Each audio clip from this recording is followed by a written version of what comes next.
આમોદ તાલુકાના રાના ગામે ભરૂચ સ્થિત Shri Jayendrapuri arts and science college દ્વારા આયોજિત રાષ્ટ્રીય સેવા યોજના શિબિરનો પ્રારંભ કરવામાં આવ્યો હતો।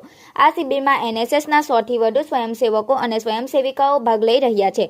દર વર્ષે કોલેજ દ્વારા આયોજિત થતી એનએસએસ શિબિરના ભાગરૂપે આ વખતે રાના ગામની પસંદગી કરવામાં આવી છે। દાંડા ગામે યોજાયેલી એનએસએસ શિબિરનું ઉદ્ઘાટન ઇન્ચાર્જ આચાર્ય નીતિન પટેલ, ગામના અગ્રણી જયંતિભાઈ પટેલ તેમજ એનએસએસના પ્રોગ્રામ ઓફિસરો દ્વારા દીપ પ્રગટાવી કરવામાં આવ્યું હતું। આ પ્રસંગે ઇન્ચાર્જ આચાર્ય નીતિન પટેલે સ્વયંસેવકોને સંબોધતા જણાવ્યું હતું કે શિસ્ત વિનાનું જીવન અને ભણતર નકામું છે। શિબિર દરમિયાન શિસ્ત અને શિષ્ટાચારનું પાલન કરશો તો જીવનનું સાચું ઘડતર થશે। તેમણે સ્વયંસેવકોને શિબિરનો સદુપયોગ કરવા અપીલ કરી હતી। વચનમાં જણાવ્યું હતું કે રાષ્ટ્રીય સેવા યોજના દ્વારા રાષ્ટ્રભક્તિ વધુ મજબૂત બને છે। રાષ્ટ્ર સક્ષમ બનશે તો આપણે સૌ મજબૂત બનીશું। તેમણે એનએસએસને યુવાનોના સર્વાંગી વિકાસ માટેનું મહત્વપૂર્ણ માધ્યમ ગણાવ્યું હતું।